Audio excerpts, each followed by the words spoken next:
कर रहे हैं। साथ साथ एक सेंटर का उद्घाटन भी उन्होंने बहन के हाथ से करवाया। तो एक भाई हैं जिन्होंने वहाँ बिल्डिंग बनाई और उस बिल्डिंग में एक फ्लैट उन्होंने बाबा की सेवा के लिए दिया। तो उस बहन को, मीनाक्षी दीदी को संकल्प आया कि दिव्या बहन आ रहे हैं तो क्यों ना हम इसका उद्घाटन कराएं। और ये तो ऐसे ही होता है ना कि काम डेट फिक्स होने पर ही होता है तब तक लगता अभी तो बहुत टाइम है। तो वो जो बहन थी उसमें भी इतना उमंग, इतना उत्साह, सुना रही थी 8 दिन में ये सब कुछ हमने खड़ा किया है।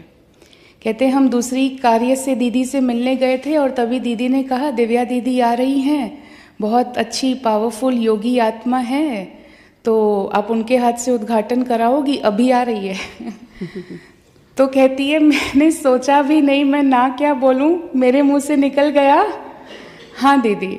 और फिर कहते सेंटर पर लौटी तो सोच चलने लगा, अभी 8वें दिन दीदी का आना, प्रोग्राम करना और इतनी सब व्यवस्था।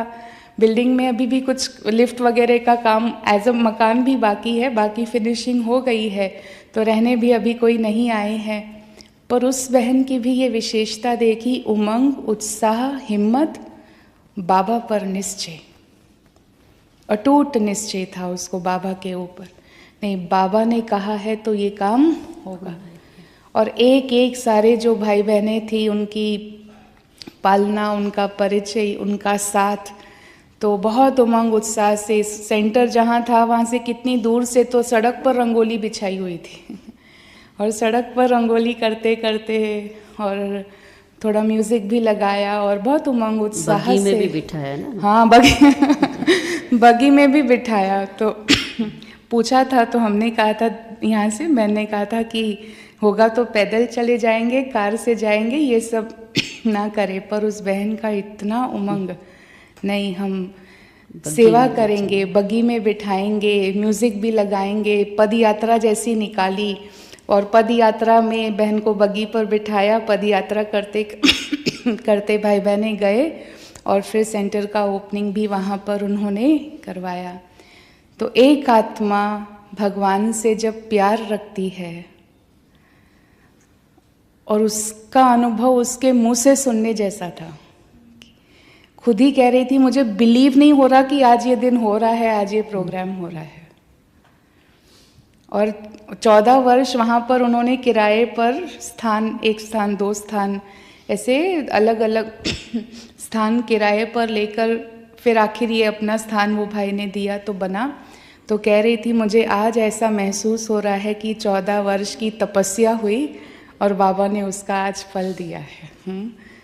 तो बहुत, मतलब ये कहते हैं ना कि प्यार की, बाबा प्यार का सागर है, गीत गाते हैं, सुनते हैं, पर ऐसे ऐसे जब एक एक आत्मा का अनुभव महसूस करते हैं कि उसके निजी जीवन में भगवान के प्यार ने क्या जादू किया है, तो फिर क्या कहें, बाबा से अपना प्यार भी और बढ़ जाता है।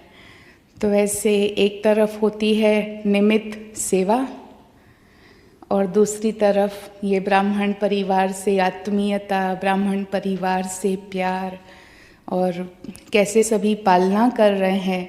कितने भाई बहनें, हमारी बेटी समर्पित है, हमारी बेटी समर्पित है, ऐसे पुराने भाई बहनें मिले। फिर मधुबन में भी वहाँ के कितने 40 भाई मधुबन में समर्पित हैं और कितनी बहनें वहाँ से कहाँ कहाँ सेवा के लिए गई हैं, वहाँ भी समर्पित है। तो एक अलग झलक, एक अलग रौनक सेवा की। और हर स्थान के हिसाब से ये भी निश्चय बढ़ता है कि हर स्थान के हिसाब से बाबा ने बिल्कुल एक्यूरेट आत्मा को निमित्त बनाया सेवा के लिए, और जिसको बाबा ने निमित्त बनाया उसके द्वारा वो अपना कार्य करवा लेता। एक भाई थे, मिलिट्री में उनकी जॉब थी, 1 वर्ष से, उतनी एज नहीं है उनकी, यंग है, लेकिन 1 वर्ष से समर्पित रूप से वहाँ सेवा कर रहे हैं। तो उनसे बातचीत हुई तो उनका भी क्या नशा। कहता है वैसे 15 साल में किसी को जल्दी किसी का रिटायरमेंट एक्सेप्ट नहीं होता है कहते अगर, क्योंकि मिनिमम 15 साल ड्यूटी के बाद कर सकते हैं, तो कहते हैं कि जो जाता है ना वो लोग उसका माइंड चेंज कर देते हैं कि नहीं नहीं आप कंटिन्यू करो, आप रिटायर नहीं हो जाओ। कहते मेरे को कन्विंस करने के लिए उनके पास कुछ था ही नहीं कहते हैं क्यों होना चाहते, उसने कहा मैं